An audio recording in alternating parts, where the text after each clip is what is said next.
د یار کوڅه کې تیر شوم مونځه ادا شه که نه دې بوت کې سا راوله زه په خندا شه که نه دې بوت کې سا راوله زه په خندا شه که نه. بسم الله الرحمن الرحیم. ګرانو کتونکو عبدالله خان لخوا سلامونه قبول کړئ په دې تمه په دې هیله چې ټول به روغ جوړ وي او د ژوند نه مزې اخلي. څنګه چې تاسو ته پته ده عبدالله خان پاڼه ستاسو دپاره د پښتو خوږ ژبې شاعرانو نوي نوي شعرونه ریکارډ کوي. هم په دغه سلسله کې راغلي وو مردان ته مجیب زلمی را سرناست دی، د هغوی نه به یو څو شعرونه مو ورو خبرې به ورسره هم کوو. مجیب صاحب تاسو ته خپل پروګرام کې هرکلی وایم او ډېره مننه کوم چې موږ لا ټایم راکړو. السلام علیکم ورحمت الله وبرکاته. عبدالله بھائی او ستاسو د پوره ټیم ډېره مننه د ای کې چې موږ لم ټایم راکړو، موږ لم موقع راکړه ځان سره د ناستي. ستاسو ډېره مننه.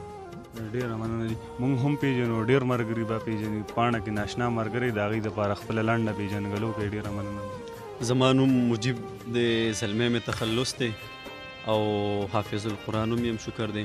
هغې سره سره چې دی د مردان په ځمکې زیږولی یم. مننه. مینوالو کتونکو سره خپل یو کلام شریک کړ. ډېره مننه. ډېره مننه چې کلام دی خپل خوار تندي ته مې ویل د لوږې خپل خوار تندي ته مې ویل د لوږې زمانه نه کېږي نور تل د لوږې. هغه تصویر هم په لکونو خر شو کم کې چې خوار بچي چړل د لوږې. هغه تصویر هم په لکونو خر شو کم کې چې خوار بچي جړل د لوږې. د یزید خیلو ښار کې وږی تږې خپل اندامونه مې خوړل د لوږې. او ستاسو حرم کې د کعبې نه طواف زمونږ روټۍ نه تاوېدل د لوږې. ستاسو حرم کې د کعبې نه طواف زمونږ روټۍ نه تاوېدل د لوږې. چا په بنګلو کې په شرابو لامبل چا کې هډوکي راوتل د لوږې. ستاسو په خال او پرنجو ماتېدل زمونږ زړونه ماتېدل د لوږې.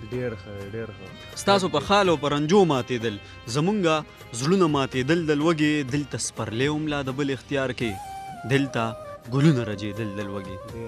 او اورم آئین د چایب نه پټوي د چایب نه پټوي زلمینن ځان پورې خاندل د لوږې. کتونکو تاسو د مجیب زلمي صاحب کلام اورېد. امید د تاسو به ډېر خوندونه مزې اخیستي.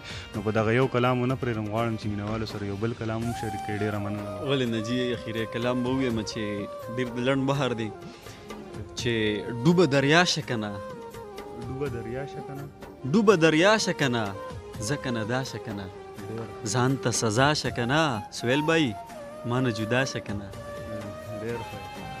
د دې واکدار په شان دی ته هم بلا شه که نه د یار کوڅه کې تیر شوم مونځه ادا شه که نه دې بوت کې سا راوله زه په خندا شه که نه دې بوت کې سا راوله زه په خندا شه که نه چې پکې شین زرغون شي داسې صحرا شه که نه زه به تیاره شم او ته سبا شه که نه خپوله راغلی دیم اوس خو رضا شه که نه خپوله راغلی دیم اوس خو رضا شه که نه د چا په سپورو شونډو چرته دعا شه که نه وګوره څنګ کې دیم لږه سا شه که نه وګوره څنګ کې دیم لږه سا شه که نه د زلمي تور ذهن لا رڼا شه که نه.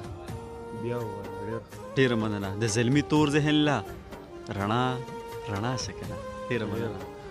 ګرانو کتونکو تاسو د مجیب زلمي صاحب کلام واورېد. امید د تاسو به ډېر خوندونه مزې اخیستي. په آخر کې به مینوالو له څه پیغام ورکوو؟ یاره زه په خپله باندې په دې تکل کې یم او راوتی یم چې مونږ له څوک پیغام راکړي چې مونږ اخذ کړو. هغه ډېره مننه. خپل پروګرام ختموم در بل پروګرام پورې تاسو اجازت غواړم. د الله په امان.